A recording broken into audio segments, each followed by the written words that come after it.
പാലാ നഗരസഭയിൽ ഭരണപ്രതിസന്ധി അതിരൂക്ഷം. സ്വതന്ത്ര കൂട്ടായ്മയുമായി സഹകരിക്കേണ്ട എന്ന കടുത്ത നിലപാട് തുടരുകയാണ് കോൺഗ്രസ് കൗൺസിലർമാർ. എന്നാൽ ചർച്ച ചെയ്യാതെ പിന്തുണ പിൻവലിക്കാനുള്ള തീരുമാനം കോൺഗ്രസ് മണ്ഡലം കമ്മിറ്റി സ്വീകരിച്ചതിൽ UDF ഘടകകക്ഷികൾക്ക് അതൃപ്തിയുണ്ട്. തർക്കം തുടരുന്നതിനിടെ കോൺഗ്രസ് സംസ്ഥാന നേതൃത്വം തീരുമാനം പറയട്ടെ എന്ന നിലപാടിലാണ് സ്വതന്ത്ര മുന്നണി. സ്വതന്ത്ര കൂട്ടായ്മയുമായി ചേർന്ന് പാലാ നഗരസഭാ ഭരണം പിടിക്കില്ല എന്ന് ജോസ് കെ മാണി ആവർത്തിച്ചു. കൊട്ടാരമറ്റം ബസ് സ്റ്റാൻഡിൽ ഡിവൈഎഫ്ഐ പൊതുസമ്മേളനത്തിന് പാലാ നഗരസഭ അനുമതി നൽകിയതോടെയാണ് പുതിയ പ്രതിസന്ധി ഉടലെടുത്തത്. വിഷയം ചർച്ച ചെയ്ത കൗൺസിലിൽ പുളിക്കക്കണ്ടം കുടുംബത്തിലെ 2 അംഗങ്ങൾ എത്താതിരുന്നതാണ് ഭരണസഖ്യത്തിലെ പൊട്ടിത്തെറിക്ക് കാരണം. സ്വതന്ത്ര മുന്നണിക്കുള്ള പിന്തുണ പിൻവലിക്കാനുള്ള തീരുമാനത്തിൽ ഉറച്ചു നിൽക്കുകയാണ് കോൺഗ്രസ്.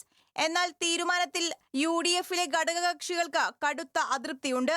ഭരണം അട്ടിമറിക്കുന്നതിനു പിന്നിൽ കോൺഗ്രസ് കൗൺസിലർമാർക്ക് പങ്കുണ്ടെന്നാണ് ആക്ഷേപം. UDFിൽ ചർച്ച ചെയ്യാതെ ഏകപക്ഷീയമായി കോൺഗ്രസ് മണ്ഡലം കമ്മിറ്റി തീരുമാനമെടുത്തതിലും ഘടകകക്ഷികൾക്ക് വിയോജിപ്പുണ്ട്. ഭരണപ്രതിസന്ധിയിൽ വീണ്ടും പ്രശ്നപരിഹാരത്തിന് ശ്രമിക്കുകയാണ് കോൺഗ്രസ് സംസ്ഥാന നേതൃത്വം. കോട്ടയം DCC ആയിട്ട് ചർച്ച ചെയ്യും. അത് ആലോചിക്കണം. എന്നാൽ പാലാ നഗരസഭയിൽ ഭരണം പിടിക്കാൻ സ്വതന്ത്ര മുന്നണിയുമായി യാതൊരു കൂട്ടുകെട്ടിനുമില്ലെന്ന് കേരള കോൺഗ്രസ് ജോസ് കെ മാണി വ്യക്തമാക്കി. ഒന്നുള്ളത് ഈ സ്വതന്ത്ര മുന്നണിയായിട്ട് ബന്ധപ്പെട്ട് ഞങ്ങൾ ഒരു നിലപാടും അവരോടൊപ്പം ഇല്ല എന്ന് ആദ്യമേ തന്നെ പറഞ്ഞു. അങ്ങനെയാണെന്നുണ്ടെങ്കിൽ നമുക്ക് നേരത്തെ തന്നെ അവരുമായിട്ട് ചേർന്ന് നിൽക്കാമായിരുന്നു. അതൊക്കെ എന്താണ് വേണ്ടത് എന്നുള്ളത് ഒന്ന് അവരുടെ ആഭ്യന്തര പ്രശ്നമാണ്. ഞാൻ അതിനെപ്പറ്റി ഒരു കമൻറ്റ് പറയുന്നത് ശരിയല്ല. ഞാൻ ഒരിക്കലും അങ്ങനെ പറയാറില്ല. ഡിവൈഎഫ്ഐ സമ്മേളനത്തെ മറയാക്കി കോൺഗ്രസ് കൗൺസിലർമാർ വിവാദമുണ്ടാക്കുകയാണെന്നാണ് CPIM നിലപാട്.